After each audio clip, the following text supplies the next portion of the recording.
Vincenta Tasa è co-direttrice della cattedra di diritti linguistici dell'Università di Valencia e anche professoressa di diritto costituzionale, ha appena conseguito il livello di professore associato corrispondente, direi, al nostro professore associato, e ci parlerà da un punto di vista giuridico, secondo la scienza del diritto costituzionale, delle proposte di Macron in Europa, però diciamo con la prospettiva federale, però anche con le richieste che fa dal punto di vista istituzionale il diritto costituzionale, cioè l'esistenza di un popolo europeo che è carente per certi versi, o comunque non è previsto da queste proposte. Ecco, c'è un problema, e sentiremo la professoressa Vincenta Tasa Fuster su questo tema molto interessante. Anche qui invito gli studenti a fare poi la tesina su questi temi. Buon lavoro alla professoressa Vincenta Tasa Fuster e grazie per il collegamento in un'ora post-prandiale per Valencia. Grazie mille, professore Cevolin, per l'invito a partecipare alla lezione del 7° seminario geopolitico. Un seminario molto interessante e con magnifici interventi. Prima di tutto vorrei scusarmi per il mio italiano, che non è molto buono, e oggi parlerò della fattabilità della proposta di Macron per un'Unione Europea federale e sovrana. A partire dalla metà del secondo decennio XXI secolo, l'Unione Europea ha vissuto un susseguirsi di momenti politici critici, il più delle volte con effetti traumatici. Nel 2014 Viktor Orban, primo ministro ungherese, ha proclamato la sua volontà di fare del suo paese una democrazia illiberale, o ciò che è lo stesso un regime autoritario con elezioni irregolari. Un anno dopo, la presidenza e il Parlamento della Polonia sono controllati da formazioni politiche che governeranno da allora con l'intenzione di promuovere un'agenda politica altrettanto illiberale, legittimata attraverso elezioni formalmente libere. Il 23 giugno 2016 la maggioranza della popolazione britannica ha votato a favore della Brexit e ha deciso che la Gran Bretagna dovrebbe aprire un processo negoziale per lasciare l'Unione Europea, cosa che si è definitivamente consumata il 1 gennaio 2020. Poco dopo il referendum sulla Brexit, nel novembre dello stesso anno, Donald Trump è diventato il 45esimo presidente degli Stati Uniti ed ha espresso la volontà di ignorare sempre più gli affari d'Europa e prestare sempre maggiore attenzione al Pacifico per affrontare il problema crescente influenza della Cina, e iniziò anche a vedere l'Unione come un potenziale nemico degli Stati Uniti in termini commerciali.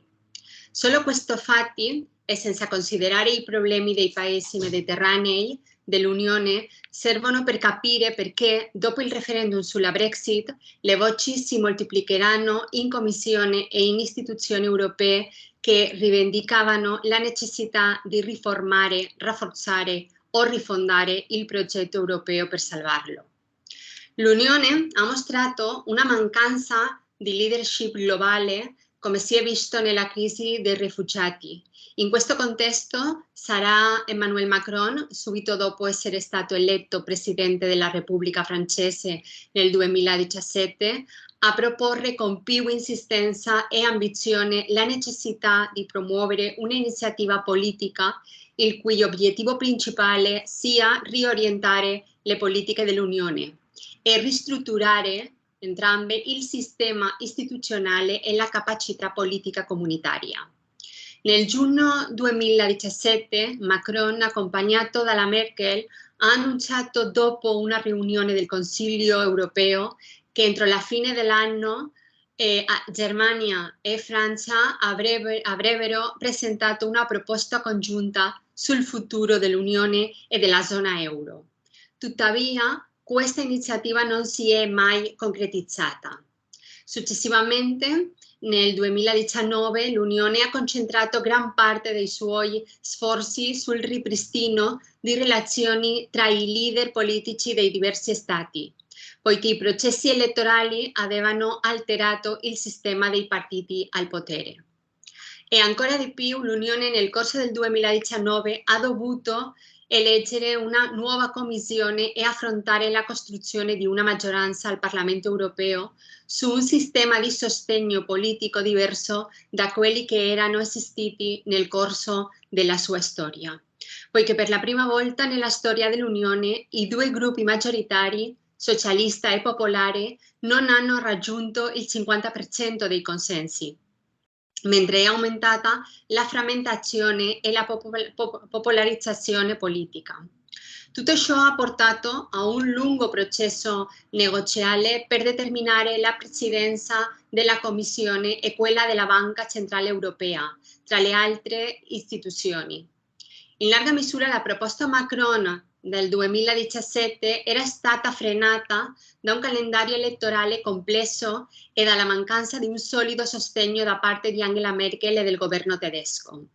La Germania aveva capito che l'Unione avrebbe dovuto concentrare i suoi sforzi sul negoziato sulla Brexit e ha ritenuto che non era pronta a muoversi rapidamente verso livelli di integrazione più stretti.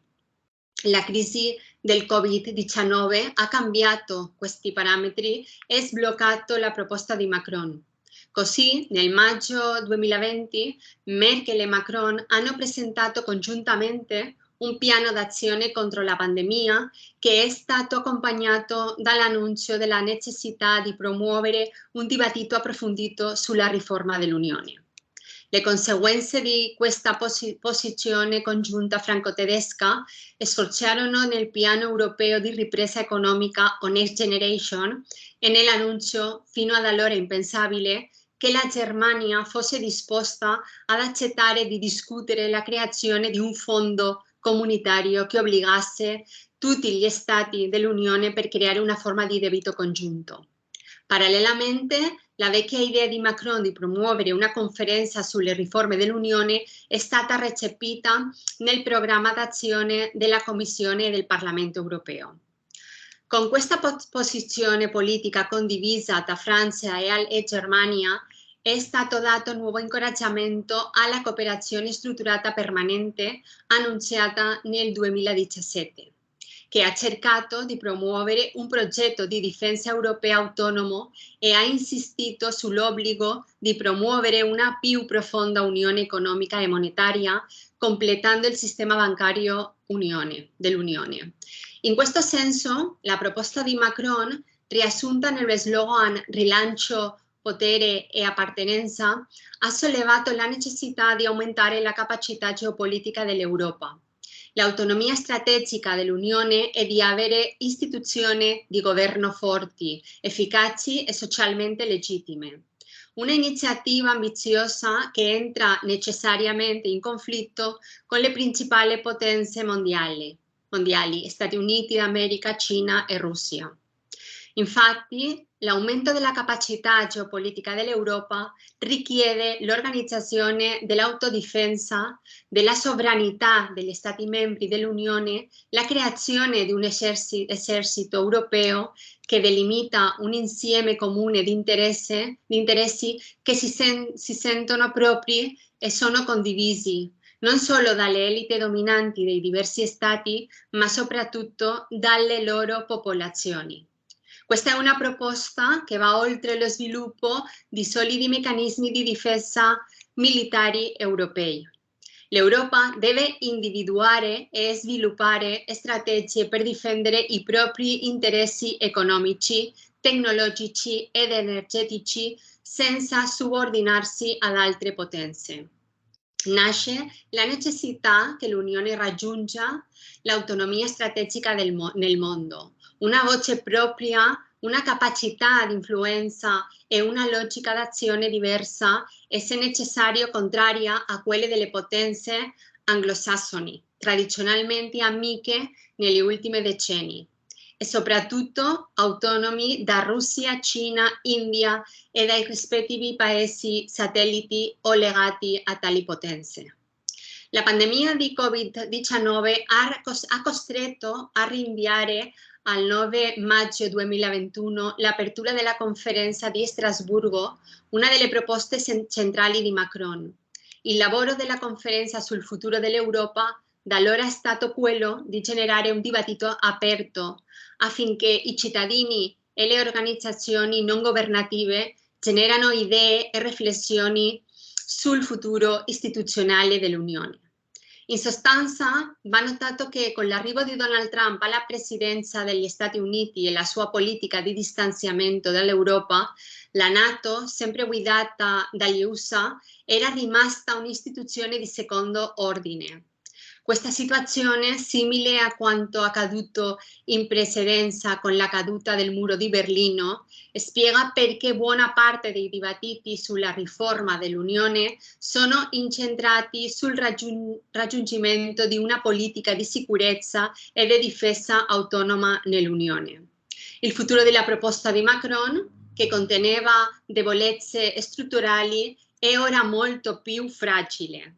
Oggi l'Europa e il mondo nel suo insieme si trovano ad affrontare un accumulo di crisi di natura sistemica ed ecosociale che vanno al di là degli effetti causati dalla guerra in Ucraina. Di fronte alla guerra e alle crisi successive ci sono voci che speculano sul rischio di diventare un soggetto politico ed economico internazionale irrilevante, subordinato a un USA più attento allo sviluppo economico da Cina e per la dipendenza energetica dell'UE dalla Russia che per il futuro dell'Unione Europea. Il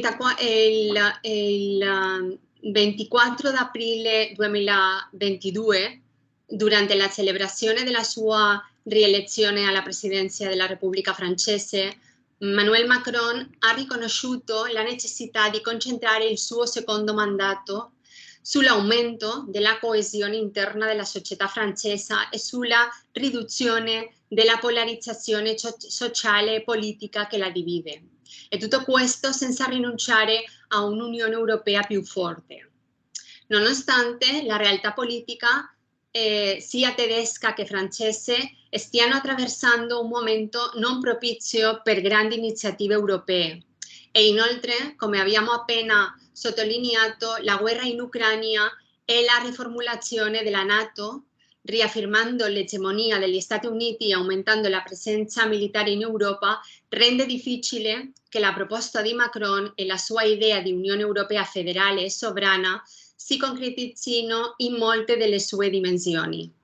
Di conseguenza, dobbiamo pensare che buona parte delle iniziative che potrebbero essere legate alla proposta di Macron hanno un futuro impossibile, ora che la geopolitica torna a condizionare il senso e futuro dell'Unione. L'obbligo di aumentare i bilanci militari a favore della NATO, l'assenza di autonomia di sicurezza e di difesa nell'Unione, la perdita anche dell'autonomia di politica economica, commerciale e sociale sollevano dubbi sulle future riforme dell'Unione. In sostanza, la proposta Macron, se potesse essere attuata nella sua interezza, cosa che non è più possibile, avrebbe significato aumentare la capacità geopolitica dell'Europa, non solo in termini di sicurezza, il che implicaría andare oltre la NATO o ridefinirla in senso europeo, ma riescono anche ad affermare l'autonomia europea nelle dimensioni di base come le risorse energetiche, la disponibilità di materiali critici per lo sviluppo economico, il rendere la tecnologia digitale e di intelligenza artificiale europea davvero competitiva e l'attuazione di strategie commerciali e industriali in grado di competere con la Cina e gli Stati Uniti. La guerra in Ucraina e la rinascita della NATO come strumento strategico in termini militari e economici lega in modo subordinato l'Unione agli Stati Uniti e alle alleanze anglosassoni e alla lontana da Cina e Russia, rendendo difficile una risposta europea alle sfide della terza e quarta rivoluzione industriale e tecnologica. L'unica cosa che rimarrebbe in piedi in questo momento della proposta Macron sarebbe la sua intenzione che l'Unione abbia istituzioni di governo forti, efficaci e socialmente legittime. L'Unione è un club di stati e la proposta di Macron è destinata al club delle elite statali che governano l'Unione con l'aiuto della burocrazia di Bruxelles. Il tallone d'Achille delle idee di federalizzazione dell'Unione è l'assenza di un popolo europeo minimamente coeso e di un'opinione pubblica europea sufficientemente ampia e radicata trasversalmente negli Stati membri. La cittadinanza europea non è senza di più la somma della cittadinanza degli Stati membri, come talvolta sembrano credere le elite europee. La logica di un club di Stati e non di realtà con fondazione di cittadinanza popolare ha contribuito negli ultimi decenni al fatto che alcuni dei gruppi e delle minoranze che avevano visto in Europa un modo per ampliare i margini democratici dei propri stati si sentano esclusi dal club degli stati che è l'Unione e smentano di fidarsi di essa. Il rifiuto della Commissione europea di discutere la proposta Minority Safe Pack Initiative, che ha raccolto più di 1 milione di firme a sostegno, considerando che le politiche della Commissione già tutelano e riconoscono sufficientemente la diversità linguistica, nazionale ed etnica dell'Unione, mostra alcune delle carenze del progetto europeo, dimostrando che le elite prestano poca attenzione alle minoranze europee e alla costruzione di una cittadinanza europea plurale al di sopra degli interessi degli Stati. L'Unione Europea dovrebbe essere in grado di integrare il maggior numero possibile di cittadini e rispettare la pluralità. Solo così si può creare identità e cittadinanza europea. Senza quel popolo europeo l'Unione è fragile e si limita solo a una realtà commerciale ed economica attraverso la quale l'Europa cerca di mantenere una sorta di influenza nel mondo. Ma il mondo, come sapete, ha spostato l'asse della crescita e del conflitto geopolitico verso il Pacifico e nello spazio delle potenze mondiali veramente dominanti oggi l'Unione. Appare ancora come un gigante in termini economici, ma un nano nei più dimensioni tecnologiche e militari avanzate. Concludo.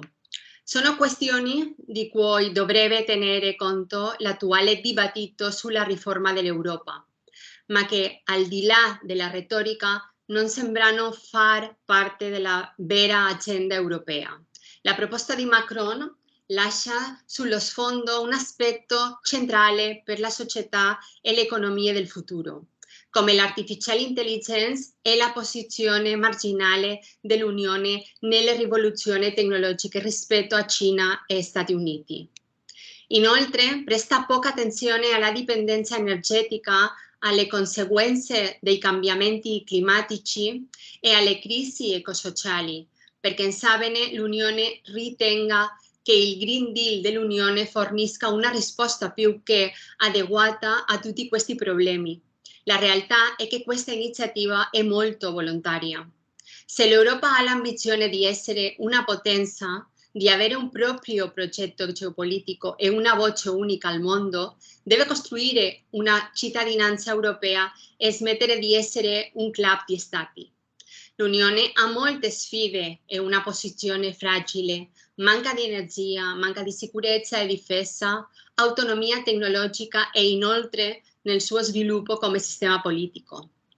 Le elite europee vogliono dominare tutto e ci sono popoli europei che integrano settori sociali che non vogliono essere dominati o esclusi e che vogliono una Unione Europea forte, plurale e diversificata. E senza legittimità democratica i progetti politici hanno un futuro difficile. Grazie mille. Grazie infinite C'è un bel applauso che non si sente secondo me, però c'è stato un applauso scrosciante e devo dire che non pensavo di avere questo livello di condivisione totale con le posizioni della professoressa Vincenta Tasa. Direi che le sottoscrivo pienamente e sono pienamente, direi, vicine a tutti gli europei che vogliono la pace, vogliono una maggiore integrazione europea, vogliono anche un avanzamento dell'Europa, ma in vero senso anche a scapito degli Stati membri, proprio per andare ad appartenere a un qualcosa che è più grande degli stessi Stati membri e che coinvolge anche chi negli Stati membri non si riconosce pienamente e quindi le minoranze. Passiamo adesso, e ringraziamo ancora la professoressa Tasa per questo competente intervento tra il diritto costituzionale e un po' il diritto europeo anche, e passiamo al professor Giovanni Dainese, professore, avvocato, giornalista, professore di diritto amministrativo all'Università di Firenze, avvocato, giornalista, membro di organizzazioni, diciamo, di associazioni rappresentative della stampa cattolica e quindi è la persona adatta per evidenziare e gli strumenti che Papa Francesco ha, la Chiesa Cattolica ha nel mondo della comunicazione e le posizioni diciamo che caratterizzano la Chiesa Cattolica come uno dei pochi soggetti che potrebbe a un certo punto svolgere il ruolo di mediazione, fare quello che un altro Papa fece nella crisi dei missili di Cuba. La parola al professor avvocato Giovanni Dainese. Bene, grazie Guglielmo della tua generosa presentazione. Io quando mi metto a mettere due righe su quanto devo dire in questo seminario, mi palpita sempre il cuore, perché quando metto mano alle parole di Papa Francesco scopro un tesoro inestimabile, indipendentemente dalla logica e dal periodo. Adesso, come nel passato, mi sono messo a cercare proprio la comunicazione di Papa Francesco, e questa, come al solito, è segnata da frasi incisive, quasi riassuntive del suo pensiero. Basta citare i termini forti come vergogna, scandalo, crimine, eccetera. Potrei andare avanti veramente qualche minuto. Chiariscono comunque termini che chiariscono e toccano il problema in profondità e lo comunicano con estrema immediatezza. Infatti, non a caso si può parlare, come alcuni studiosi del problema lo definiscono, stile Bergoglio, che è poi anche quello delle beatitudini, delle similitudini. Poi ne accennerò magari qualcuno ad alcune di queste, ma anche delle parole che ho già fatto presente e dei suoi contrari. Si fa spesso ad ossimori. Esempio: incontro, scontro, fiducia, sfiducia, guerra, fraternità, scontro, dialogo. Ecco, questa è in estrema sintesi la comunicazione che andrò a sviluppare, che il pontefice usa nella sua comunicazione, fatta di interviste e attraverso i social, nelle omelie e nelle lettere pastorali rivolte al mondo intero. Vediamo quindi, partendo da questo sintetico quadro d'insieme, come preambolo, di svilupparle, seppur brevemente, rimanendo nell'ambito dei tempi concessimi. Intanto, come dicevo, il suo messaggio è un messaggio intuitivo e aperto. In questo periodo, ma anche nel passato, è intervenuto con accenti gravi che fanno riflettere. Cito alcuni dei suoi incisi legati ai mezzi di comunicazione e alla tecnica comunicativa. Con riguardo ai mezzi, estrapolo alcune sue affermazioni, perché più che il mio commento sono esplicite e critiche ricavate dai suoi incontri internazionali. Il suo messaggio tocca subito il punto e contiene anche aspetti positivi dei nuovi mezzi. Per quanto attiene, diciamo, tra virgolette, agli aspetti negativi o problematici, Molto emblematico è stato il suo intervento, per esempio, ne cito qualcuno, questo mi pare molto significativo, fatto al Congresso Mondiale SIGNIS, cioè l'Associazione Mondiale Cattolica per la Comunicazione a Seul, tenutasi in Corea del Sud il 15 agosto 2022, dove esplicita, tra l'altro, e ricavo alcuni dei suoi concetti, in giorni segnati da nuovi focolai di violenza e aggressioni, bisogna promuovere la pace anche nel mondo digitale, spesso luogo di tossicità, discorsi d'odio e fake news. Valorizzando gli aspetti positivi, invece affermava che la rivoluzione dei media digitali degli ultimi decenni si è dimostrata un potente mezzo per promuovere la comunione e il dialogo all'interno della nostra famiglia umana.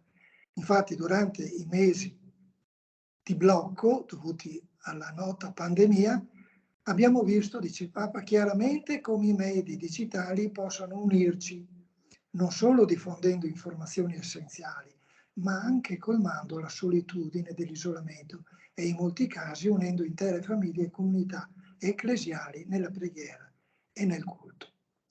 Con l'uso dei mezzi, circa l'uso dei mezzi della comunicazione, la cosiddetta tecnica comunicativa è altrettanto alquanto esplicito. Allo stesso tempo l'uso dei media digitali, in particolare dei social media, sottolinea, ha sollevato una serie di gravi questioni etiche che richiedono, sempre tra virgolette, un giudizio saggio e perspicace da parte dei comunicatori e di tutti coloro che si preoccupano dell'autenticità e della qualità delle relazioni umane. A volte infatti i siti dei media sono diventati, e qua non risparmio parole, luoghi di tossicità, discorsi d'odio e fake news, afferma Papa Francesco, che identifica questa come una vera sfida da affrontare attraverso l'educazione ai media, ai networking dei media cattolici e il contrasto alle menzogne e alle disinformazioni. Sempre con riguardo all'uso, non demonizza però i mezzi della comunicazione, ma invita gli operatori e anche utenti a prestare particolare attenzione alla necessità di aiutare le persone, soprattutto i giovani, a sviluppare un sano senso critico, imparando a distinguere la verità dalla menzogna, il giusto dallo sbagliato, il bene dal male, ed apprezzare l'importanza di lavorare per la giustizia, la concordia sociale e il rispetto della nostra casa comune.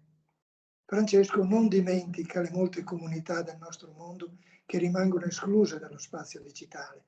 Anche per loro bisogna rimboccarsi le maniche, facendo dell'inclusione digitale una priorità, in modo da dare un contributo significativo alla diffusione di una cultura di pace fondata sulla verità del Vangelo. Un aspetto importante della comunicazione, espresso recentemente, è quella da Francesco, è quella dell'ascolto. Infatti, cito il suo messaggio per la giornata delle comunicazioni sociali del 2022, che è incentrato sull'ascolto, quale primo e indispensabile ingrediente del dialogo e della buona comunicazione. Un ascolto da realizzare, però, dice, con l'orecchio del cuore. Ecco, proprio questo apostolato dell'ascolto, sempre le sue parole, appartiene ai comunicatori cattolici. Scrive il Pontefice: la comunicazione infatti non è solo una professione, ma un servizio al dialogo e alla comprensione tra individuo e comunità più ampie, alla ricerca di una convivenza serena e pacifica. L'ascolto, afferma Papa Francesco, è altrettanto essenziale per il cammino sinodale intrapreso da tutta la Chiesa in questi anni. Ascoltarci reciprocamente e crescere nella consapevolezza di partecipare a una comunione che ci precede e ci include. Questo è l'augurio del Papa. In questo modo, assicura, sarà possibile creare una Chiesa sempre più sinfonica e la cui unità si esprime in una polifonia armoniosa e sacra. Ecco le similitudini, un'altra delle similitudini. A proposito della necessità di ascolto, sottolinea che deve essere realizzata, come ho detto prima, con l'orecchio del cuore. Ecco, proprio questo postulato dell'ascolto appartiene ai comunicatori cattolici. Lo sottolinea in un altro messaggio, lo ripete. E le similitudini, ecco, ve ne leggo qualcuna che merita proprio un'attenzione. Sulla pace. La pace non è soltanto assenza di guerra, ma una condizione generale nella quale la persona umana è in armonia con se stessa, in armonia con la natura e in armonia con gli altri. Tuttavia, far tacere le armi e spegnere i focolai della guerra rimane la condizione inevitabile per dare inizio ad un cammino che porta al raggiungimento della pace nei suoi differenti aspetti. Questo è un appello del Santo Padre addirittura del 2015 davanti in Medio Oriente e in Africa nella 14ª Assemblea Generale Ordinaria del Sinodo dei Vescovi. Poi la guerra, un'altra sua similitudine, porta distruzione e moltiplica le sofferenze di popolazioni, speranze e progresso. A tutti quelli che usano giustamente le armi di questo mondo io lancio un appello: deponete questi strumenti di morte. Armatevi piuttosto della giustizia e dell'amore, della misericordia, autentiche garanzie di pace. Questa è stata fatta un'omelia del Santo Padre durante le Sante Messe con sacerdoti religiosi, catechisti e giovani nella cattedrale di Bangui, Kenya. Un altro desiderio di pace, sicurezza, di stabilità è uno dei desideri più profondi del cuore umano, perché esso è radicato nel Creatore, che fa membri della famiglia umana tutti i popoli. Tale aspirazione non può essere soddisfatta soltanto dai mezzi militari, a meno che mai dal progresso di armi nucleari ed altre armi di distruzione di massa. Ce ne sono tante, le salto, però vorrei fare alcune considerazioni riprendendo alcuni autorevoli commenti. Padre Antonio Spataro, direttore della Civiltà Cattolica, sottolinea in un recente articolo che a me pare lungimirante il ruolo anche della diplomazia vaticana che si sofferma sui termini usati da Francesco.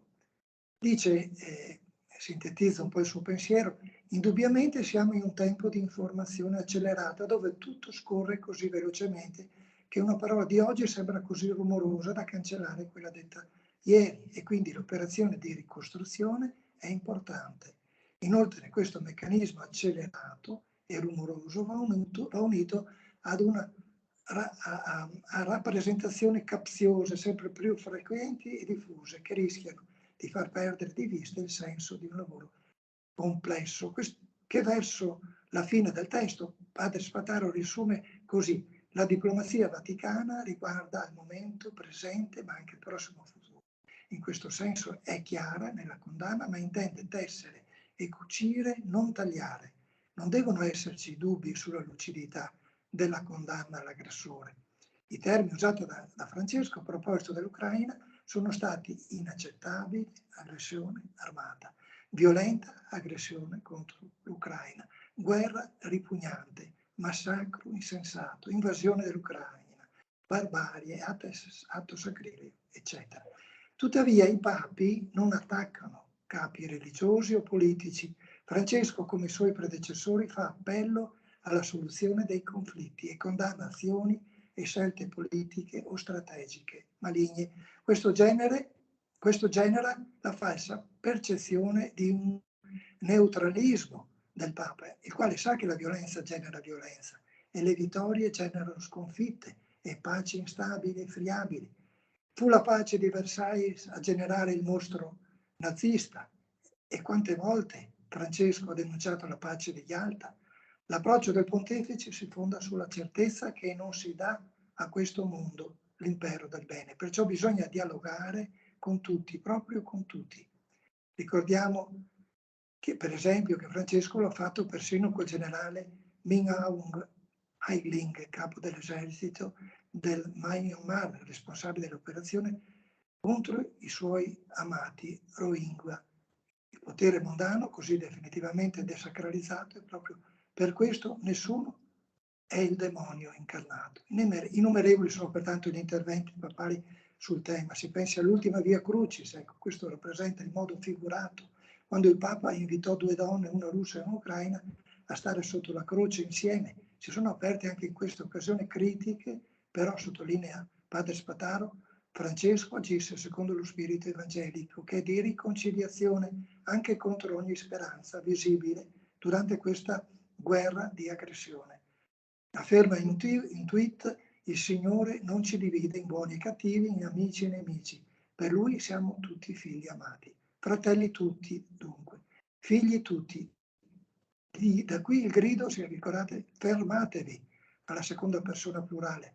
2 donne, Albina e Irina, nel venerdì santo hanno portato la croce.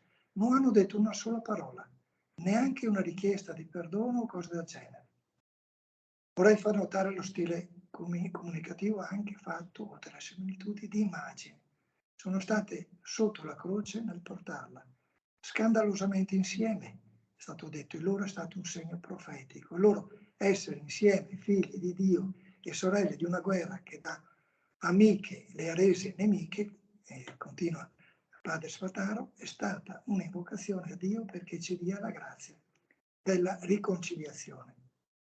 Il Dicastero per la comunicazione della Santa Sede è spesso a sua volta intervenuto in merito, ultimamente per chiarire che Francesco ha parlato della pazzia della guerra russa. Nell'enciclica Fratelli Tutti aveva già spiegato che ci sono più ragioni per parlare di guerra giusta. Nessuna guerra oggi è giusta, è proprio riferendosi alla pazzia della guerra che crea insicurezza per tutti.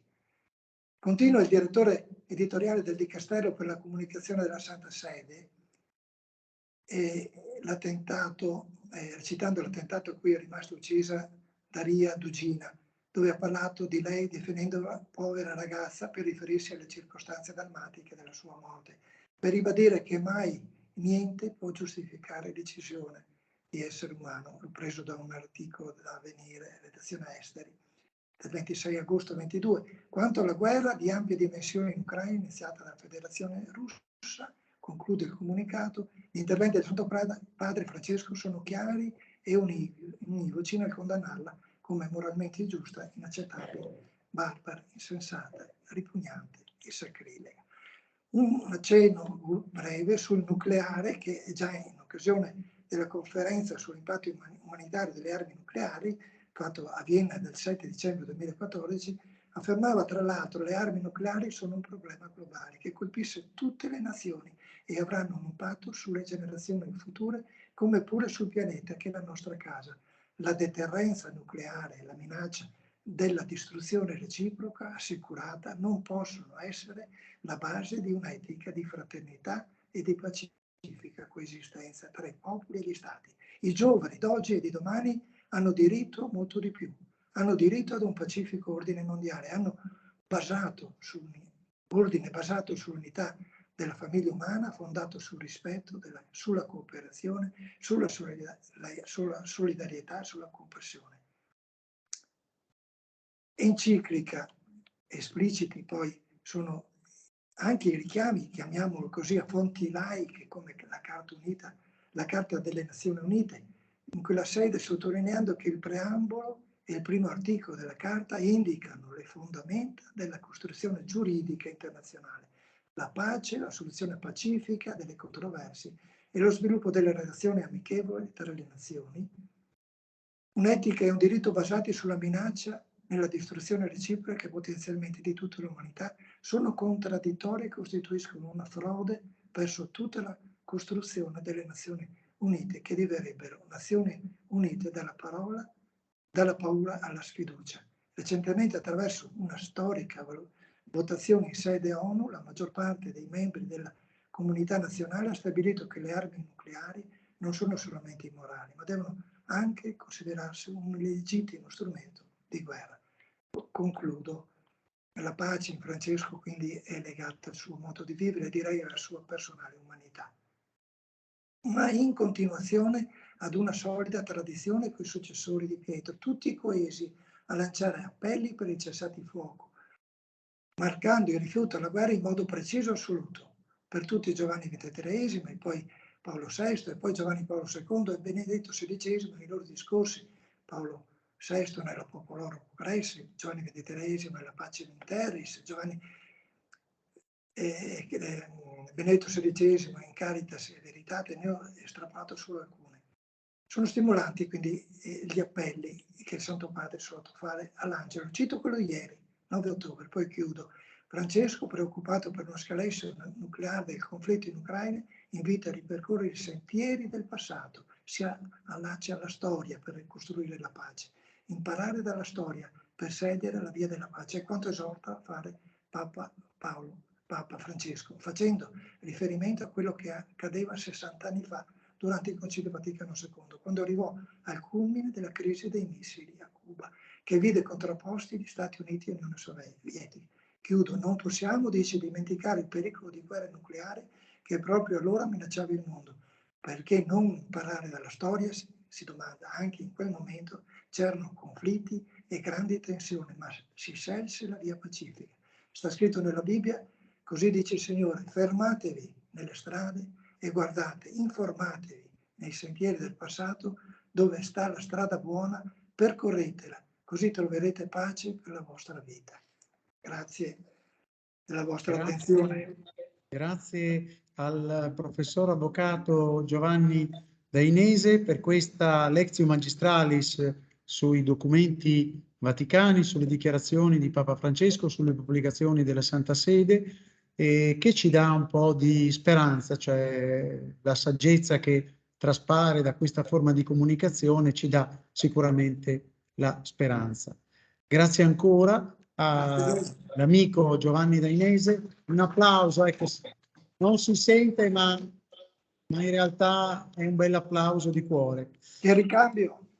Bene, bene. Allora, grazie e passiamo adesso al lato macroeconomico. Simone Tonin ci ha seguito in questo seminario con la guida anche del professor Giulio Codognato, quindi della vecchia, perché non ci sono più le facoltà di economia dell'Università di Udine, però ci ha guidato la coppia, diciamo, Giulio Codognato in presenza Simone Tonin, a volte anche dal Regno Unito, in quella situazione che era soprattutto la crisi economica, perché il nostro seminario è nato in un periodo di profonda crisi economica, crisi del nostro paese, crisi dei conti, e Simone Tonin aveva evidenziato come spesso questa crisi economica poi faceva fare anche all'Europa, anche a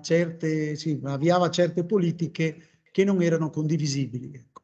Adesso abbiamo avuto la pandemia e addirittura siamo in piena guerra, quindi la situazione di criticità aumenta se possibile. Quindi la parola subito a Simone Tonin per la sua relazione.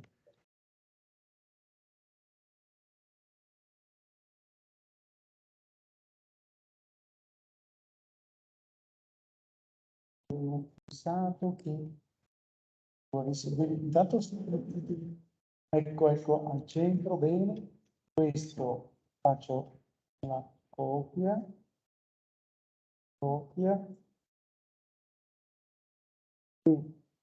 E andiamo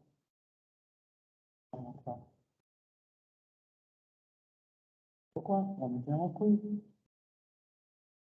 Colla, eccola qua. Eccolo qua. Ecco. Se lo mettiamo presente no, proprio le freccine, questo le destra. Le freccine? Io faccio così. Ah, sì, ecco, va benissimo. Faccio così, sono più... Ecco. Perfetto. Ecco. Allora, via. Buonasera a tutti. Innanzitutto ringrazio il professor Cevolin per l'invito e per organizzare questa bella iniziativa, seminario geopolitico. Allora, negli ultimi, ho sempre usato un approccio storico, quindi anche negli anni passati parlavo del capitalismo da un punto di vista storico. Quest'anno traccerò brevemente di nuovo qual è stato l'escursus storico del capitalismo, così come lo conosciamo oggi, per poi arrivare a parlare appunto della situazione attuale, molto brevemente, come hanno fatto anche i precedenti correlatori. Allora, innanzitutto, quando parliamo di capitalismo possiamo usare il termine oligopolistico. Perché? Perché la forma di mercato predominante che si trova nei nostri mercati è quella dell'oligopolio. se vai alla slide successiva.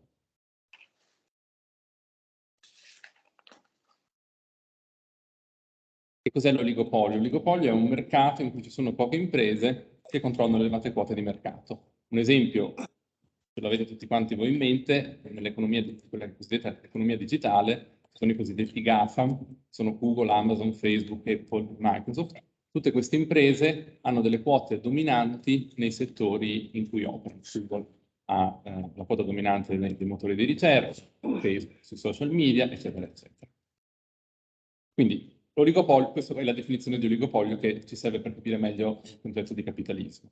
Le fonti da cui ho attinto per fare questa presentazione sono un libro di Coates che traccia la storia del capitalismo, una relazione che ha fatto il professor Codognato, che prima ha citato il professor Cevolini, che appunto lavora al Dipartimento di Scienze Economiche e Statistiche, una relazione appunto sul capitalismo oligopolistico e l'economia politica. E infine, tra i vari articoli che ho letto per raccontarvi un po' la situazione attuale, c'è questo che viene da Le Monde Diplomatique, che è una rivista di geopolitica. Allora, prossima slide.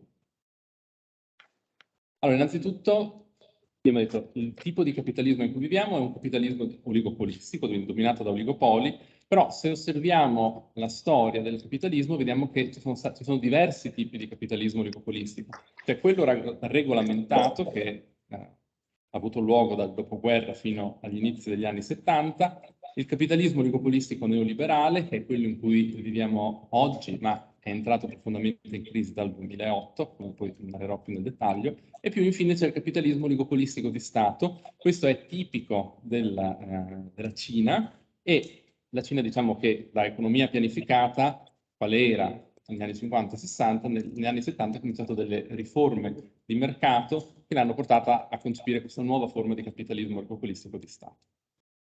Allora, che cos'è, molto brevemente, cos'è il capitalismo oligopolistico regolamentato? È un tipo di capitalismo che si basa sulle teorie keynesiane, quindi sull'idea che lo Stato, il governo, deve intervenire nell'economia, perché un sistema di libero mercato è instabile.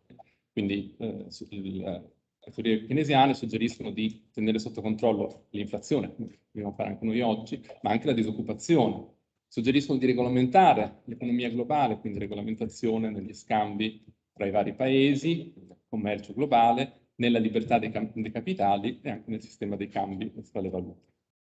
Il governo inoltre regolamenta i settori alcune industrie, il settore finanziario deve essere tenuto sotto controllo, regolato, deve occuparsi di finanziare imprese e famiglie, non fare altro, un forte antitrust e un generoso welfare state, quindi sanità pubblica, scuola pubblica, perché questi erano gli elementi che si credeva fossero la base della crescita economica.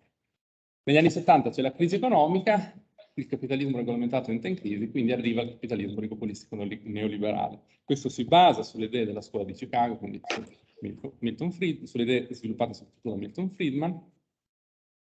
La scuola di Chicago dice che il mercato è il sistema più efficiente per allocare le risorse e lo Stato, quando interviene nell'economia, solitamente fa danni o comunque non fa delle iniziative fruttuose.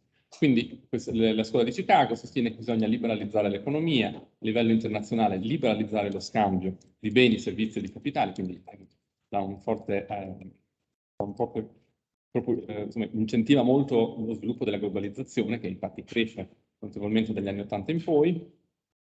C'è un indemolamento dell'antitrust e una privatizzazione dei beni e servizi pubblici, di nuovo perché? Perché si crede che quello che fa lo Stato sia inefficiente o non lo faccia bene, quindi deve il settore privato deve occuparsi dei servizi. Quindi questa è un po' diciamo, una breve descrizione istituzionale dei due tipi di capitalismo. Questa slide serve un po' anche per riattirare la vostra attenzione, fa vedere quali sono i protagonisti di questi due tipi di capitalismo. Per il capitalismo regolamentato abbiamo Keynes e Franklin Delano Roosevelt, che prima della seconda guerra mondiale, col suo New Deal, aveva posto le basi per quello che poi diventerà il capitalismo degli anni 50, il capitalismo regolamentato. Il capitalismo neoliberale trova le sue basi ideologiche nel lavoro di Milton Friedman e di Hayek, entrambi premi Nobel per l'economia, e è stato poi sviluppato a livello di politiche da Reagan e Thatcher negli Stati Uniti e nel Regno Unito. Ora, questi due capitalismi sono caratterizzati da istituzioni diverse, però anche le performance economiche sono diverse. Allora, questo grafico riporta la disoccupazione negli Stati Uniti. Lasciate perdere la barra in mezzo, che è il periodo di transizione fra i due capitalismi. La prima barra, quella 49-73, è quella che indica il livello medio di disoccupazione per quel periodo, e l'ultima barra, quindi la disoccupazione nel periodo regolamentato, l'ultima barra invece è la disoccupazione nel capitalismo neoliberale. Allora vedete che la disoccupazione è più alta nel capitalismo neoliberale che in quello regolamentato. La prossima slide, che commento molto rapidamente, fa vedere la disuguaglianza. Di nuovo, negli anni del capitalismo regolamentato, fra gli anni 50 e 80, il livello di disuguaglianza, misurato in un determinato modo, è abbastanza costante nel tempo. Arriva il capitalismo neoliberale, liberalizzazione dell'economia, questo fa crescere la disuguaglianza. Quindi i ricchi, le fasce più ricche della popolazione diventano sempre più ricche e ricevono sempre parte maggiore del reddito nazionale. Infine, questo è un altro grafico che mi piace sempre mostrare per far vedere la crescita economica. La crescita economica del capitalismo regolamentato era più sostenuta di quella che, sempre la prima colonna, rispetto a quella del capitalismo neoliberale, che invece era più bassa. Quindi il capitalismo regolamentato, dal punto di vista delle performance, aveva funzionato molto bene. Perché è finito il capitalismo regolamentato? Perché negli anni 70 c'è la crisi, sono due crisi petrolifere, questo porta a un'esplosione dei costi del petrolio, un'inflazione generalizzata, mette in crisi i livelli di profitto delle imprese, e quindi ovviamente nel momento in cui le imprese si vedono ridurre i loro profitti, mettono in dubbio, mettono in crisi le istituzioni del capitalismo, e questo ha portato a una serie di riforme che ci ha poi portato al capitalismo neoliberale. Il capitalismo neoliberale entra poi in crisi nel 2008 con la crisi finanziaria. Cosa succede? Molto brevemente, una disoccupazione più elevata, una forte disuguaglianza economica e la totale liberalizzazione della finanza fa sì che nel 2008 esploda la bolla dei mutui subprime, e una crisi puramente finanziaria vada poi ad avere un impatto, anche degli effetti anche sull'economia reale, quindi c'è la recessione. Dal 2008, con questa crisi, non si è ancora sviluppata una nuova forma di capitalismo. Quindi siamo ancora in un capitalismo neoliberale che però non è più in grado di garantire dei livelli di crescita stabili. Se uno studiasse la crescita dal 2008 a oggi, vedrebbe che i livelli di crescita sono più bassi, anche quelli del 3% avuti negli scorsi decenni. E inoltre ci sono tutta una serie di crisi che si susseguono dal 2008. Subito dopo la crisi finanziaria c'è la crisi del debito europeo, circa fra il 2010 e il 2012. Poi, questo ovviamente non è una questione economica, cioè non dipende dal capitalismo, però è avvenuta una pandemia che ha messo ulteriormente in crisi alcuni aspetti del capitalismo neoliberale, come ad esempio il fatto dei servizi pubblici, servizi sanitari.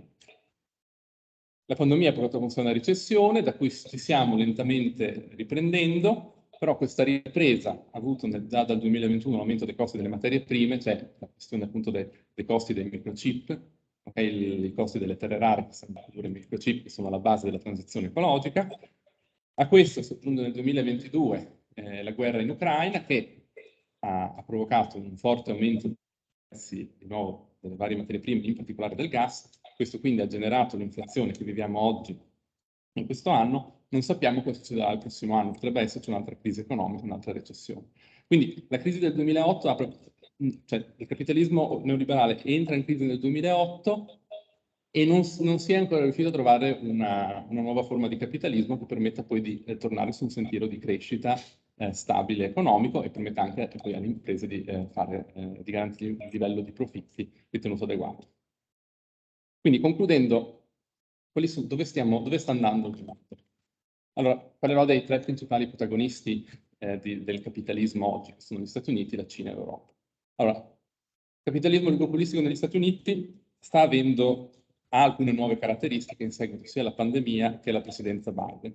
Molto brevemente vediamo che negli Stati Uniti c'è di nuovo un forte ruolo nello Stato, lo Stato è tornato ad investire pesantemente nell'economia, l'antitrust, una riforma dell'antitrust che probabilmente lo farà diventare più incisivo, e a livello internazionale, a differenza anche della presidenza Trump, c'è stato un rilancio dell'attività della NATO, e c'è anche questa alleanza AUKUS, Australia, Regno Unito e Stati Uniti, in funzione anticinese, un'alleanza che riguarda soprattutto la sfera del Pacifico.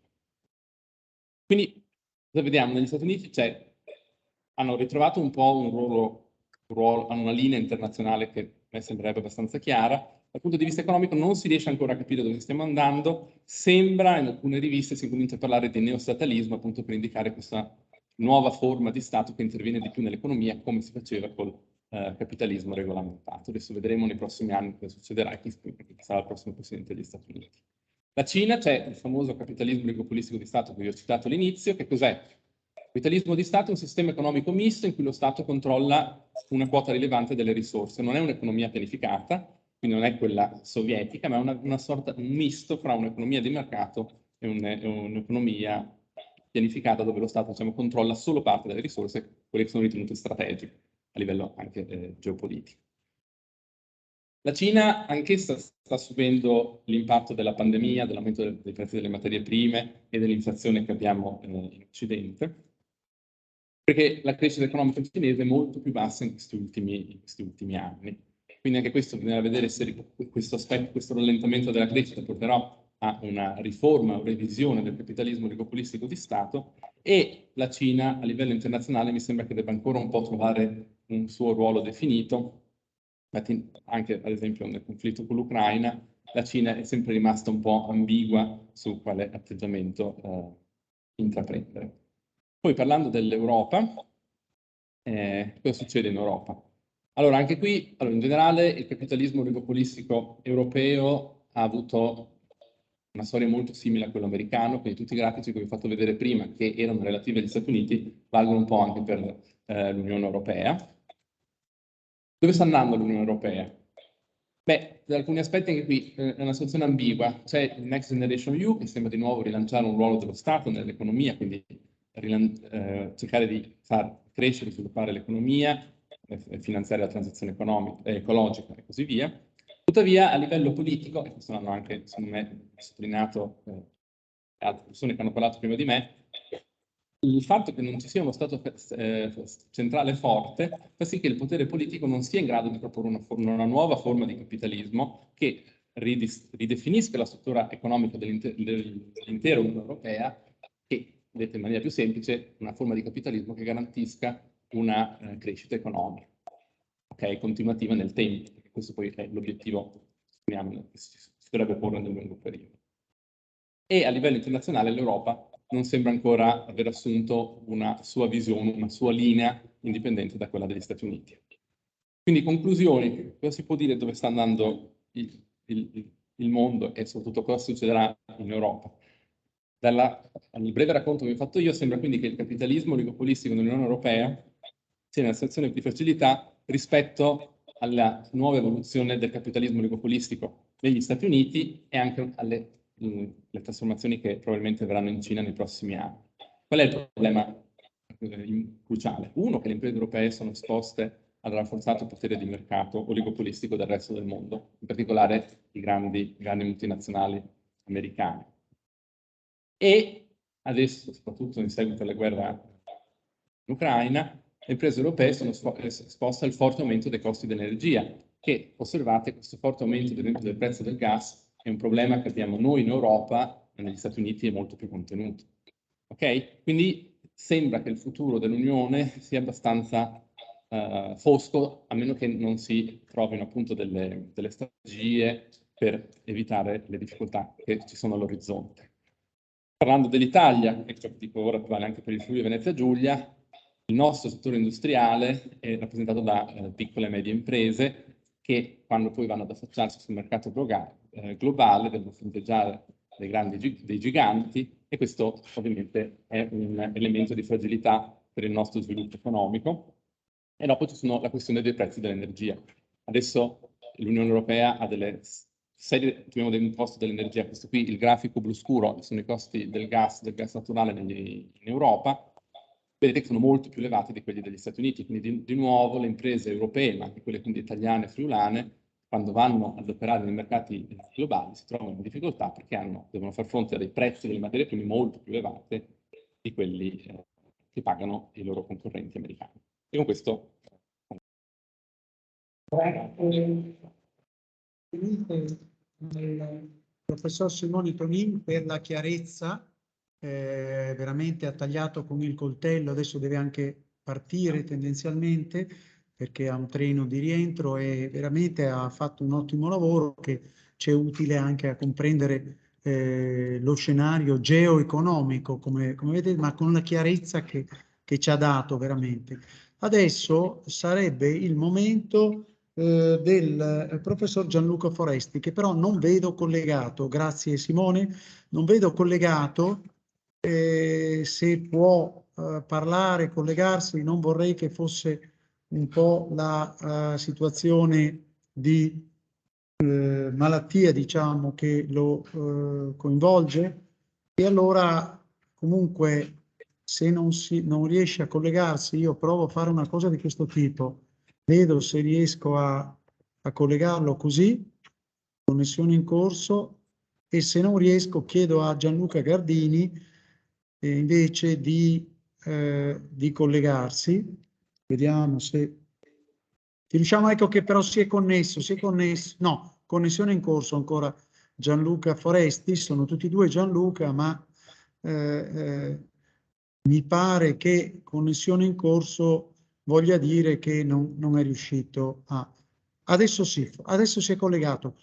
Se Gianluca può partire con il suo intervento che è dedicato, se Gianluca Foresti può partire col suo intervento dedicato alla guerra in Ucraina, all'intelligence, droni e analisi delle immagini satellitari, eccolo, lo vediamo, diamo subito la parola al nostro direttore del Master in Intelligence, del quale abbiamo un po' parlato anche all'inizio.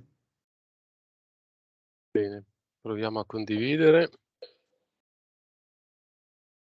Vedete in sala? Sì, si vede, si vede. Perfetto.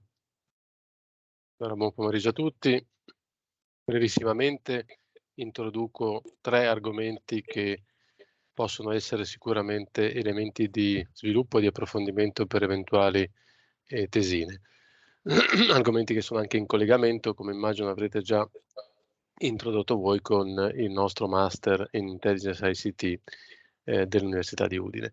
I 3 temi sono i seguenti: l'intelligence, l'uso di droni, dove per droni noi intendiamo droni autonomi principalmente, e l'analisi delle immagini satellitari.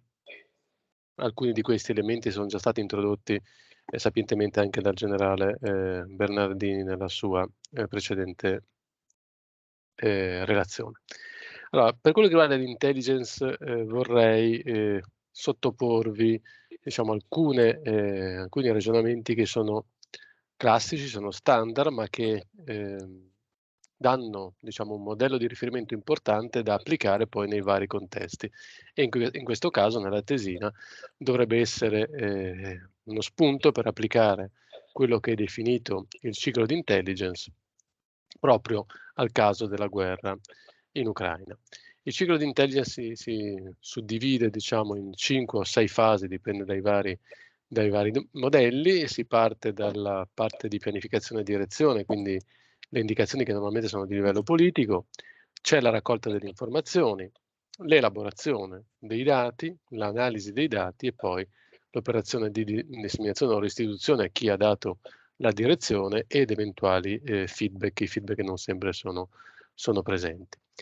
Ecco, chi è che fornisce la pianificazione della direzione? Quindi parlando di intelligence, quindi sia di servizi segreti civili che servizi segreti militari, è sempre l'autorità competente, come noi certamente sappiamo, che ha delle richieste principalmente di tipo informativo e che indica all'intelligence quelli che sono gli obiettivi e le priorità.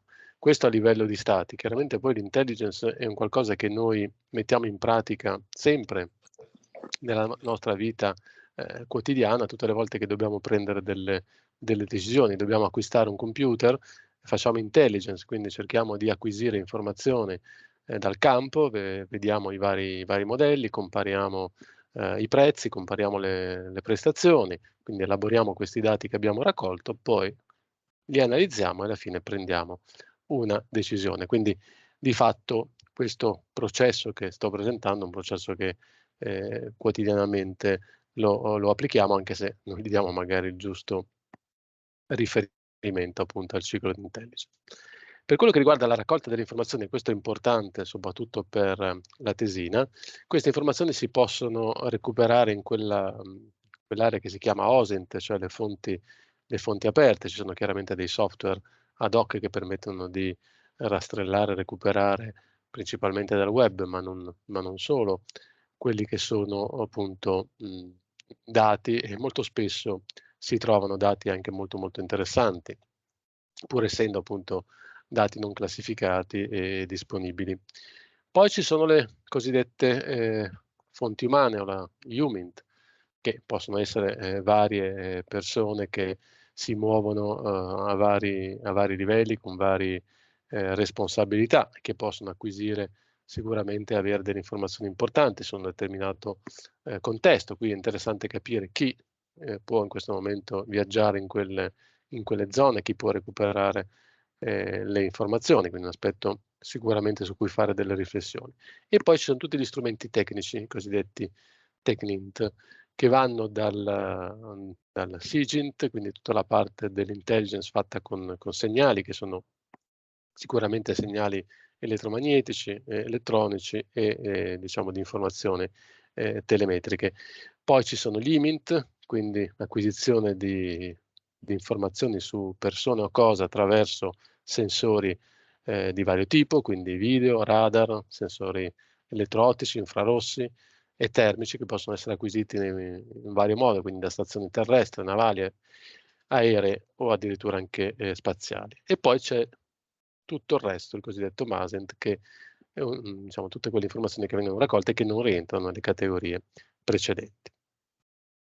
Nel caso dell'elaborazione si deve andare poi a un'analisi di questi dati e contrassegnare anche l'analisi che si fa da un dato che può essere tipicamente classificato in 4 diverse appunto categorie: probabile, possibile, di dubbia provenienza o improbabile o non valutabile. Questo soprattutto legato alle fonti da cui questi dati vengono ovviamente recuperate, oppure dal riscontro che si fa con altre fonti, con altre notizie, che incrociando ovviamente i dati possono in qualche modo portarci a delle dubbie interpretazioni. Quindi tutta la fase di elaborazione è estremamente importante.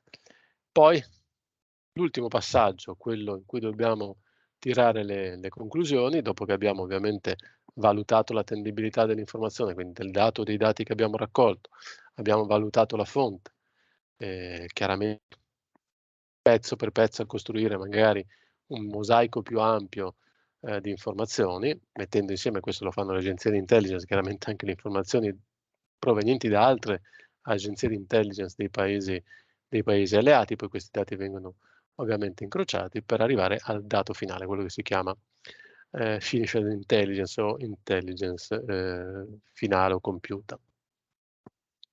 Questo è il primo aspetto. Il secondo aspetto che vi voglio, diciamo, in qualche modo sottolineare è quello dei droni, utilizzati però dal punto di vista della difesa. Quindi da una parte ci sono droni che vengono utilizzati per l'attacco, noi ci vogliamo ovviamente porre dal punto di vista della difesa. Il nostro obiettivo è quello di andare a cercare di neutralizzare questi droni nemici che arrivano spesso, come vedete anche nelle foto, portando degli ordigni di non grandissima dimensione e peso, ma comunque significativi sui bersagli.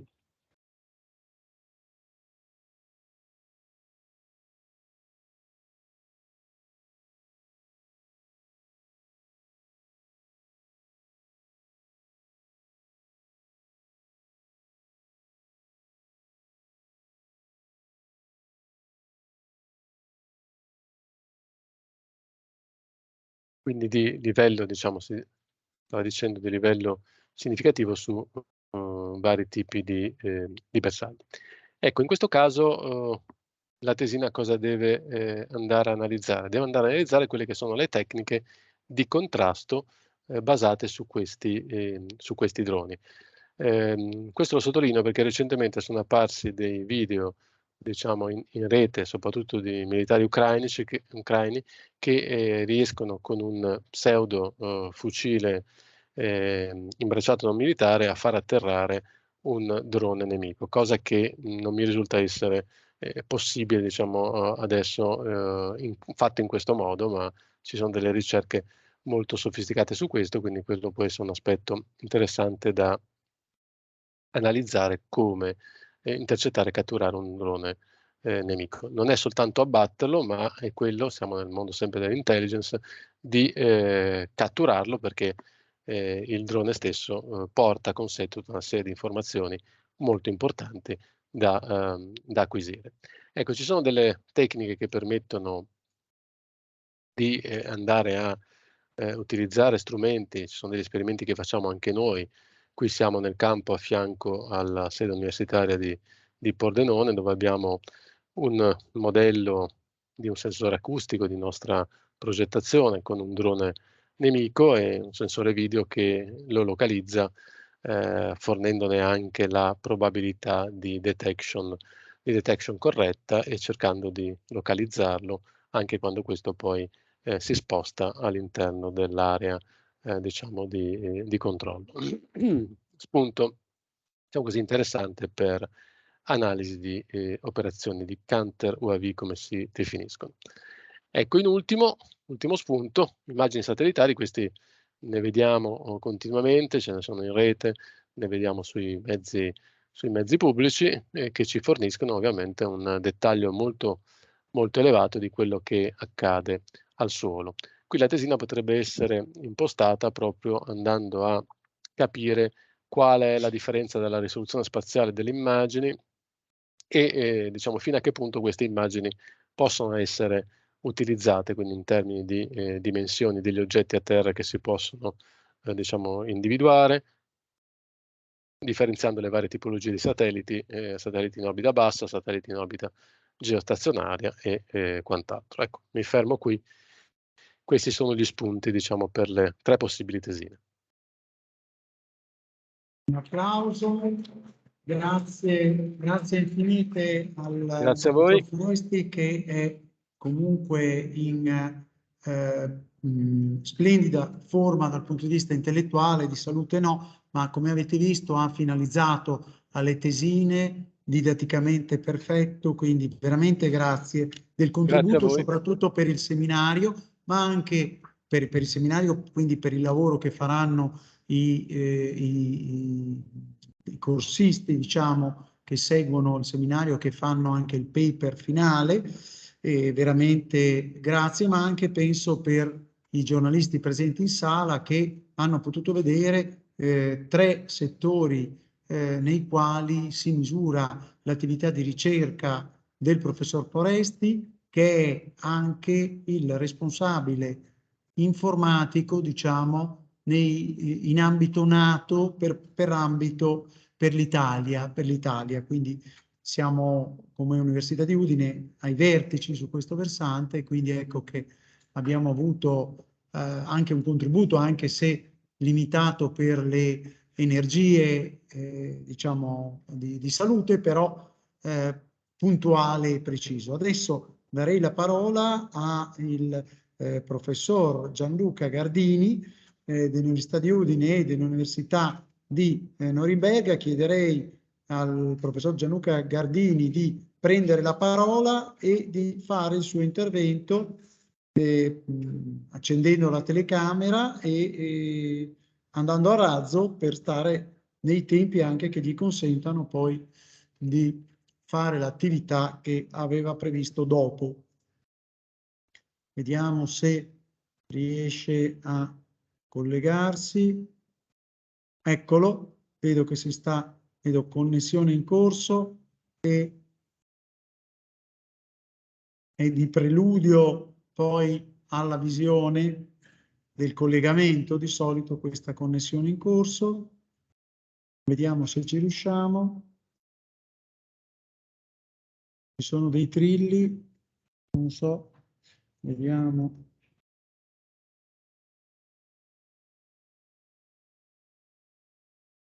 Vediamo. È collegato e deve anche chiudere velocemente. Vediamo se riesce a prendere la parola. Io provo a chiudere il microfono.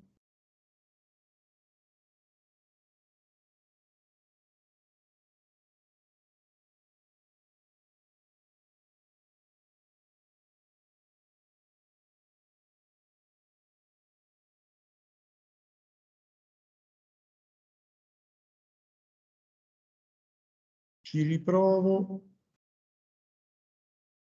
perché non è riuscito a collegarsi.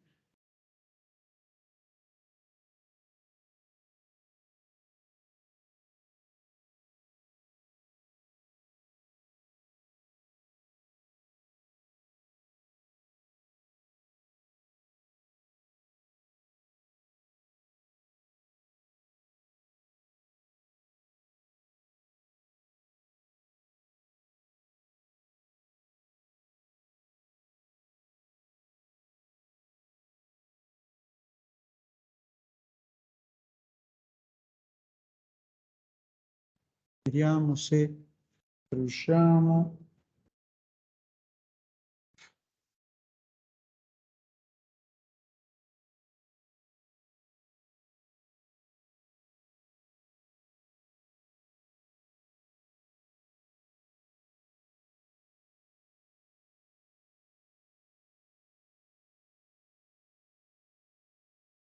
Ecco, allora purtroppo il professor Gianluca Gardini non riesce a collegarsi. Comunque ci ha mandato le sue slide e io invece mi avvio a cercare di concludere il seminario con il mio intervento. Vediamo se riesco a trovare le mie cartine. Dovrebbero essere queste qua. Eccolo.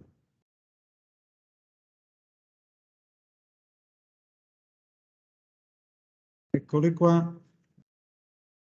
Allora, vedete che è rischio geopolitico, società del capitalismo politico e l'oracolo Commissione Unione Europea.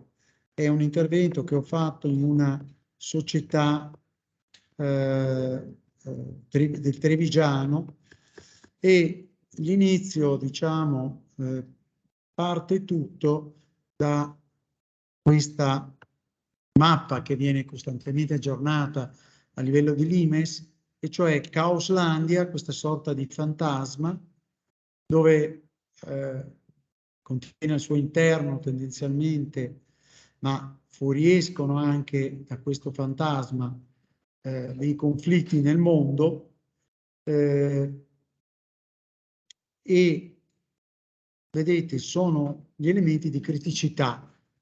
Il resto del mondo, non contenuto pienamente in questa immagine azzurrina, dovrebbe essere invece Ordolandia, cioè dove il mondo è stabile perché ci sono delle superpotenze, perché ci sono delle grandi aggregazioni geopolitiche e su questo versante dobbiamo iniziare a pensare come è formato l'ordine mondiale, cioè dopo, alla fine della guerra fredda, abbiamo visto l'ascesa della potenza degli Stati Uniti, che è rimasta l'unica superpotenza, e poi però c'è stato l'affacciarsi diciamo, di altre potenze che richiamano a un mondo multipolare, E qui emerge già dalla fine degli anni 90 una certa retorica,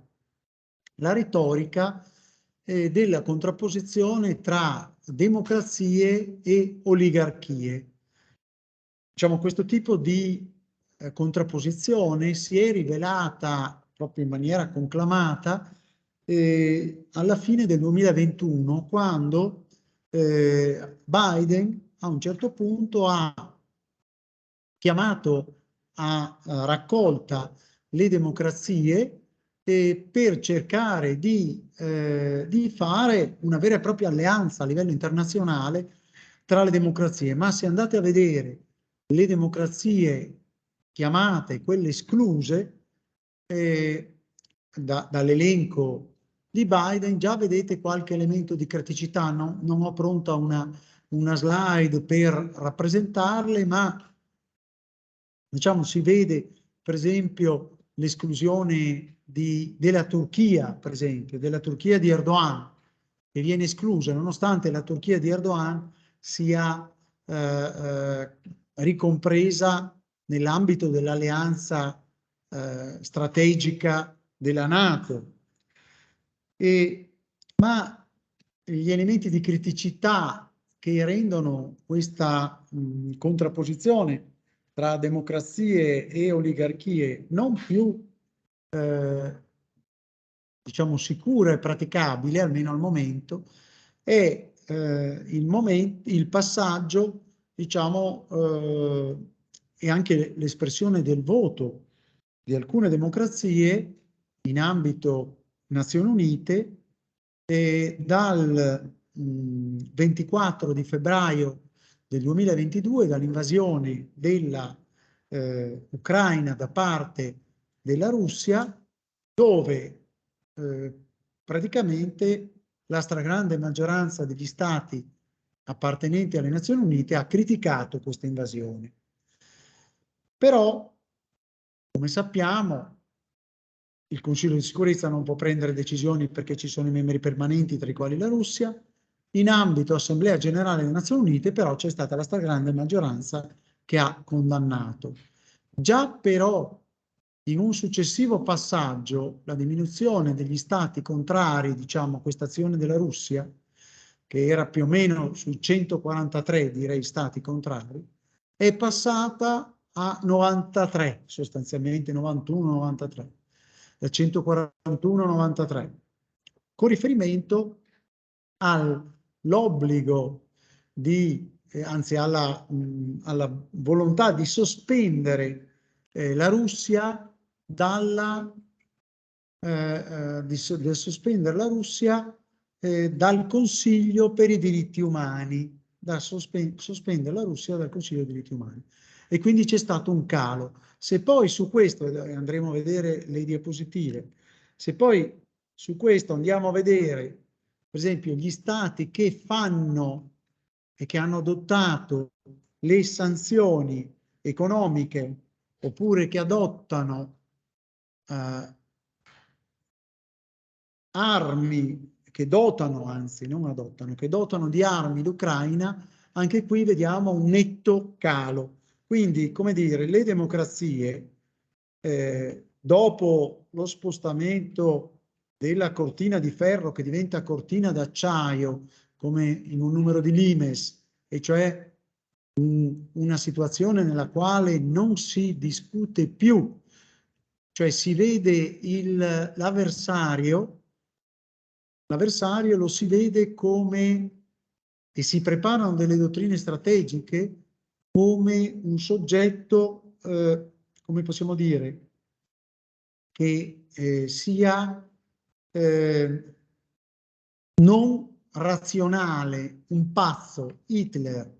Cioè l'attuale dottrina strategica americana si sta avviando, e occidentale, si sta avviando a considerare quello che sta accadendo nelle relazioni internazionali, soprattutto nella guerra in Ucraina, come una situazione diciamo incontrollabile, mentre nella guerra fredda l'Unione Sovietica era considerato un nemico, e che nemico, però un nemico razionale.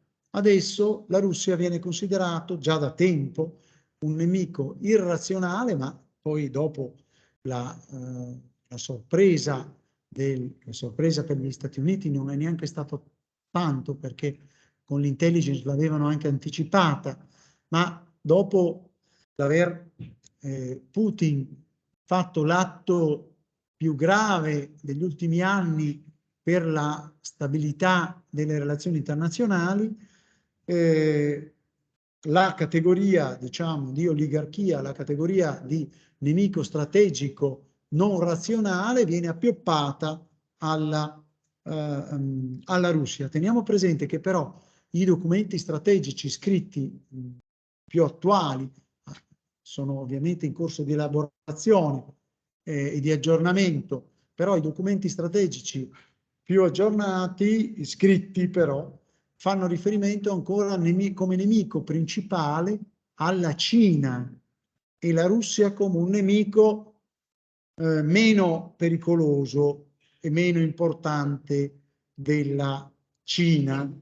Allora pensate, se questa categoria, questa dicotomia oligarchie e democrazie verrà declinata pesantemente anche nei confronti della Cina, ci saranno dei seri problemi, anche perché qualcosa è emerso dalla relazione di Tonin, ma anche perché questo lo si può vedere mutatis mutandis nei libri di Milanovic, Capitalismo contro capitalismo, oppure soprattutto nel libro di Aresu, edito dalla nave di Teseo, nella collana diretta da Massimo Cacciari e da Natalino Irti. Aresu, che è un membro della scuderia di Limes, ha scritto un libro, Le società del capitalismo politico. In questo libro non viene evidenziata una contrapposizione tra le società del capitalismo, per esempio quelle società che ha richiamato Simone Tonin e che sono le 9 società più capitalizzate alla borsa di New York, che sono tutte società informatiche, statunitensi. Queste società sono società formalmente capitaliste, società per azioni, però c'è un controllo da parte e del governo e dei servizi delle agenzie di intelligence piuttosto pesante, che sono controlli che avvengono al di là del diritto. È chiaro che dal punto di vista giuridico le libertà anche economiche del mondo occidentale e degli Stati Uniti sono superiori a quelle delle società del capitalismo politico in Cina, ma in realtà gli effetti, secondo quello che dimostra un pochino Aresu, sono gli stessi. E come avvengono? Come avviene il controllo? Il controllo avviene attraverso il controllo da parte del governo che siede nei consigli di amministrazione di queste società e quando richiede qualcosa lo ottiene, e poi anche dalle società di intelligence che attraverso il governo che siede nei consigli di amministrazione richiedono e ottengono queste cose. Pensiamo per esempio, non so, a quando l'Apple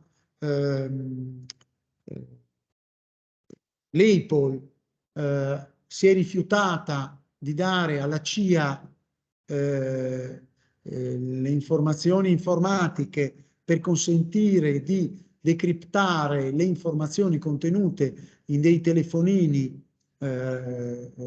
requisiti presi dall'intelligence che volevano vedere i dati all'interno e così via. Formalmente vi fu un rifiuto da parte dell'Apple che non voleva compromettere la sua credibilità dal punto di vista della criptografia e così via.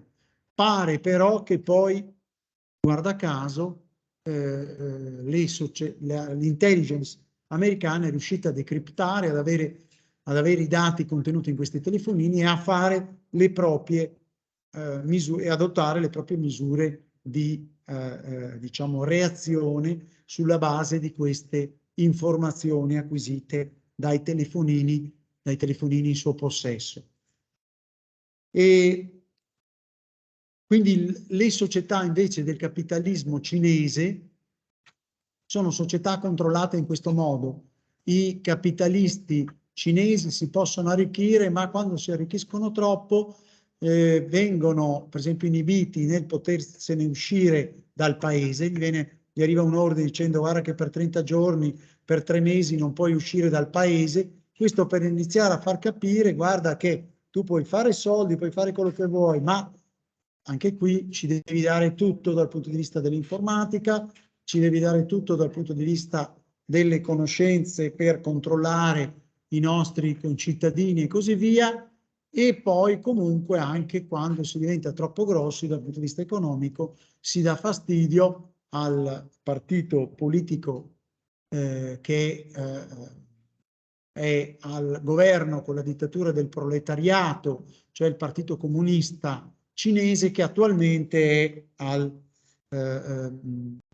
tra l'altro fra qualche giorno celebrerà il congresso, che è l'unico momento nel quale c'è un rimescolamento di carte, e Xi ha fatto di tutto per arrivare tranquillissimo a questo rimescolamento di carte, e fare persino, per esempio, sul versante della pandemia, a meno che non abbia delle notizie sanitarie maggiori di quelle che abbiamo noi, ha tenuto chiusi con dei robot che sparavano per strada Shanghai. L'importanza economica di Shanghai è straordinaria, con 14 casi di Covid nell'ultimo periodo, e con 14 casi ha bloccato milioni di abitanti di Shanghai, con l'importanza economica che ha Shanghai, solo per arrivare al congresso. Questa è l'interpretazione che è stata data, l'unica razionale, per arrivare al congresso in modo che nessun oppositore politico all'interno del Partito Comunista possa dire che Xi ha sbagliato qualche politica, nemmeno nei confronti della pandemia. Allora, qui vediamo un'altra cortina di ferro che però è il lato meridionale e che in realtà rappresenta l'aggiramento della cortina d'acciaio fatta dalla Russia attraverso il Mar Nero. Quindi vediamo, cerchiamo di capire qualcosa, e su questo ci avviamo a conclusione, cerchiamo di capire qualcosa di quello che sta accadendo, soprattutto perché quello che sta accadendo incide, ormai il rischio geopolitico è la cosa più importante dal punto di vista economico-finanziario per la borsa, è la cosa più importante per le imprese, sia per l'approvvigionamento delle materie prime, penso all'energia, ma penso anche ai microchip, sia per quanto riguarda gli sviluppi dei mercati, cioè ogni società del capitalismo che ha sbocchi all'estero si deve preoccupare della sicurezza geopolitica dei mercati con i quali fa affari, perché c'è il rischio dell'insolvenza per rivoluzioni, per cose di questo tipo, e con il rischio di insolvenza ormai, siccome i margini del capitalismo, con la concorrenza del capitalismo, dell'economia capitalista, non consentono di sbagliare né una fornitura di merci, né un acquisto di merci, né una commessa che non ti viene pagata perché si fallisce. Non so, abbiamo tutti, per esempio, l'esempio della società della Valentina di Legnami, che ha fatto una commessa errata di legno cinese contaminato, che non poteva essere utilizzato per le lavorazioni che doveva fare della Valentina, e quindi la società è fallita. Quindi è la cosa più importante. Allora bisogna avere un po' di visione, e abbiamo visto anche, questi sono i choke points mediterranei, abbiamo visto anche il rischio addirittura geopolitico dettato dall'incastramento nel canale di Suez di una nave che portava i container. Ecco qui l'aggiramento da parte della Russia attraverso il Mediterraneo e poi attraverso Amburgo, ma anche qui vedete i passaggi poi con i ruoli anche della Turchia, ma ci sono, ecco, la Turchia per esempio è un soggetto, ecco, questo è il Medio Oceano, vedete, è vedete, qui c'è la Spagna, qui c'è la Francia, qui c'è l'Italia, e il Medio Oceano è rappresentato dall'Oceano Atlantico e attraverso il Mar Rosso dall'Oceano Pacifico, quindi il Mediterraneo chiave non solo per i trasporti ma anche per internet, perché internet passa sotto passa in questi choke points del Mediterraneo, e anche Nord Stream, l'attacco Nord Stream, alcuni l'hanno anche interpretato come un attacco alla sicurezza dei cavi di internet che ci stanno sotto.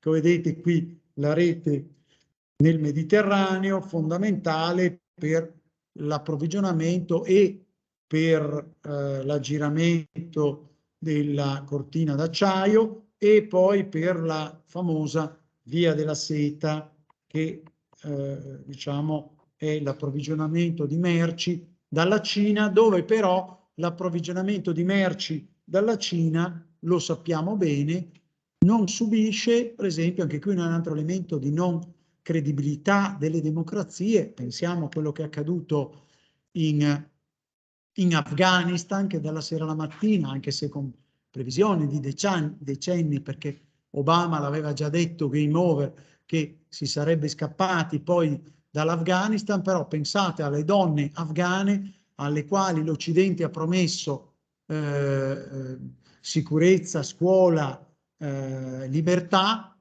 ma dopo la fuga dall'Afghanistan né scuola e più burka, invece, più burka, e questo è il trattamento che abbiamo lasciato in Afghanistan, quindi credibilità pari a zero. Ma pensate alla credibilità anche nei confronti della Cina, con la quale tutti per ora continuiamo a commerciare, sì, e però la Germania, per esempio, la Germania è l'unico soggetto che un po' sta cambiando con Scholz, un pochino pare leggermente cambiare dopo la denuncia che c'è stata nel documento di fine settembre per gli uiguri. Sapete che il documento delle Nazioni Unite del Consiglio dei diritti umani, pubblicato nell'ultimo giorno nel quale la sua presidente poteva farlo, ha sancito che dei 12 milioni di uiguri, 1 milione di uiguri nello Xinjiang è sottoposto a torture, esperimenti genetici e così via, e vive in campi di concentramento e di rieducazione, che sono chiamati campi di formazione, ma nei confronti dei quali non è che noi, come dire, siamo molto attenti. Ovviamente siamo in guerra e cerchiamo di, come Occidente, non far sì che la Cina si schieri completamente, non faccia qualche critica almeno nei confronti dell'alleato. Sapete che c'è un'alleanza senza confini che risale proprio al febbraio del 2022 tra Russia e Cina ai tempi dell'avvio delle Olimpiadi. Questo è il territorio del Mediterraneo. Il Mediterraneo, vedete che con le zone economiche esclusive si sta territorializzando, e quindi anche il mare internazionale sta molto diminuendo, e anche qui sono elementi di criticità nei confronti dei quali un soggetto molto attivo è la Turchia. Ecco qui, per esempio, vediamo la Turchia che ha una notevole proiezione nei confronti della Libia, che era il nostro giardino. Qui vediamo ancora la marcia turca con delle zone poi vicino all'Egitto, anche le vediamo forse nella prossima slide. No, non le vediamo nella prossima slide, ne vediamo un'altra slide, però le risorse energetiche qui, dei pozzi, dove vedono la Turchia contrapposta all'Eni nello sfruttamento di queste di queste risorse. E così ci avviamo nell'ultimo minuto a conclusione. Qui sono le zone economiche esclusive o le zone di protezione ambientale che consentono di controllare giuridicamente le petrolifere perché siano sicure, abbiano doppio scafo e comunque di fermarle, oppure le porta container, vedere cosa hanno, e quindi in un certo modo territorializzare il Mediterraneo. Tant'è vero che poi anche la nostra Marina ha come missione il Mediterraneo sicuro, ma il Mediterraneo sicuro sapete che ha soprattutto anche un Mar Rosso sicuro, e quindi la nostra Marina si deve spingere anche al di là del Mediterraneo vero e proprio, nel Mar Nero, e poi nel Mar Nero c'è un problema anche di sicurezza nei confronti delle portaerei o delle navi battenti bandiera maltese o cipriota, ma che sono in realtà russe.